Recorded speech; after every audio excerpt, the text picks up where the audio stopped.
Hey everyone, welcome back to the channel. If you're new here, don't forget to hit the subscribe button and the notification bell so you'll never miss an update. Today I'm excited to share my journey and tips on how I passed the PSPO II certification exams with a score of 93.4%. I took the exams on March 3rd, 2023, and let me tell you, it's not a walk in the park, but with the right preparation and mindset, you can ace it too. If you're interested in taking the PSPO II exams, you have likely already passed the PSPO I exams and are familiar with the Scrum.org and the Scrum conditions. Now, it's all about understanding the specifics of the PSPO II exams. Just like the PSPO I exams, you need to minimum score of 85% to pass. The key difference is that for PSPO II, you get 40 questions in an hour, which gives you almost 1.5 minutes per questions, double the time compared to the PSPO I exams. But don't get too excited about all the extra time because the questions are tricky and can be challenging if you have a little or no experience working as a product owner. So use the time you have to read the questions carefully and pick the correct answer. If one question seems too difficult to answer on the spot, note down the question number and come back to it later. Make sure not to leave any questions unanswered. When the time lapses, pay a special attention to that and select all that apply type of question, as they can be pretty tricky as well. Upon passing, you will receive a certification like this, which is a great way to showcase your expertise in the field. The PSPO I product owner certification requires solid knowledge of agile product development theory and the Scrum framework. While I wouldn't recommend it, it's possible to pass this certification with little practical knowledge of Scrum if you are willing to put in the time to get familiar with fundamentals. Here's what I suggest for preparation for the PSPO I exams. First, I read the Scrum guide several times. There's answers to many questions while being practiced diligently with the Scrum.org's open assessment. You need to understand the mental model behind the questions and what kind of answers are expected. Remember, passing the product owner certification by Scrum.org is about the pure application of Scrum as it's supposed to be, not one that batch derivatives of Scrum you may have encountered elsewhere. When I mention Scrum.org's open assessment, I'm not just talking about the product owner open. Get familiar with the Scrum open and Nexus open.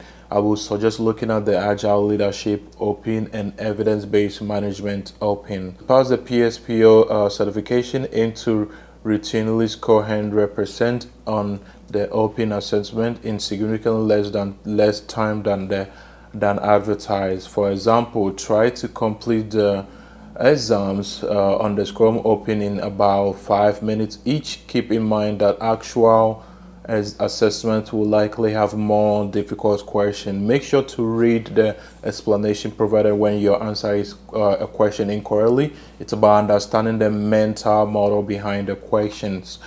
Some students even deliberately answer all questions wrong to learn the correct answers. Remember, you will need to answer 80 questions in 60 minutes. Although the assessment is an open book assessment, there's a little time to start Googling anything. Don't forget, don't spend too much time on a single question.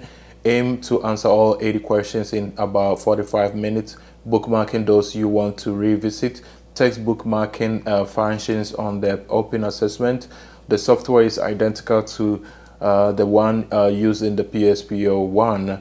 PSPO II and PSPO III certification tests you don't want to stress during the real certification. Read the question carefully. There are no tricky questions, but swapping product backlog for sprint backlog can change everything. Don't fall a victim to pattern matching instead of reading. Familiarizing yourself with the standard of the conduct of assessment. When you feel ready to pass the exams or the certification, choose a quiet time when you won't be disturbed. Have a sheet of paper and pencil ready, and ensure your mobile can provide alternative to your normal internet provider. I once had a Wi-Fi router crash during an assessment, and the mobile hotspot worked well. Always have a backup plan. So let's jump into preparation tips now.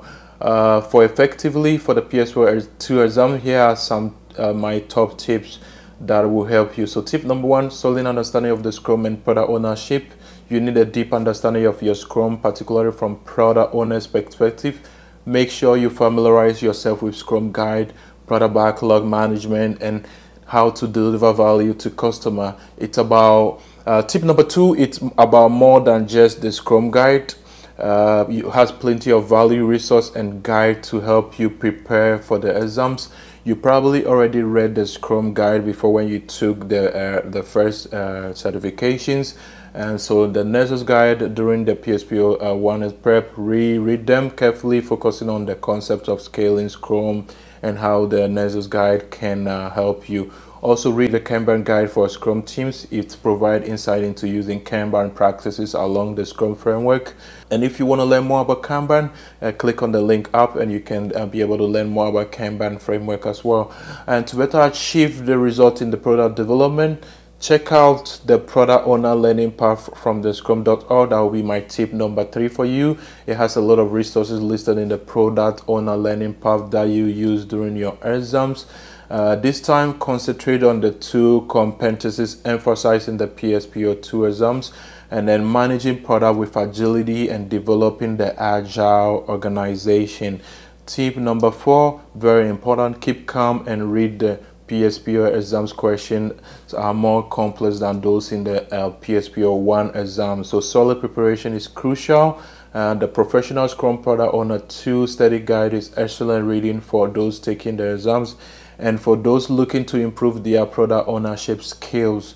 And tip number 5, understand the stances of product owner, favored or misunderstood, from the scrum.org contributors, and have published series of blog posts explaining the multiple stances of a product owner, emphasizing the preferred, misunderstood ones. The PSPO exam 2 will test your understanding of how product owner who adapt a particular stance thinks and makes decision.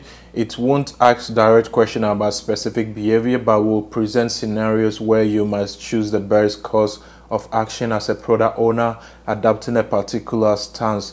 Don't just memorize the stances, understand the mindsets behind each one. And tip number 6, by taking the practice test, the PSPO II practice test from processexams.com. I will put the link in the description. At the end of the assessment, you won't receive a correct or incorrect answer, which is a great way to learn. The questions are similar in weight to the actual exams and will help validate your learning. Some questions you will know to answer and immediately, while others may require more thought. You can mark difficult questions and revisit them later. And during the exam, stay calm and focused. The exam interface is straightforward and you will have options to review answers before submitting. Take deep breath, trust your preparation and go for it. And then with highlighted tips that I've given, you should be able to ace the exams with no difficulty. And that's how I passed the exams with the score that I got. And these tips designed to help you prepare and succeed. Remember, the key is to have both knowledge and experience to back it up. If you found this video helpful, please give it a thumbs up and share it with anyone preparing for the PSPO II exams, and drop any questions, your own experiences in the comment below, and I would love to hear from you. And don't forget to subscribe for more content like this, and good luck in your exam.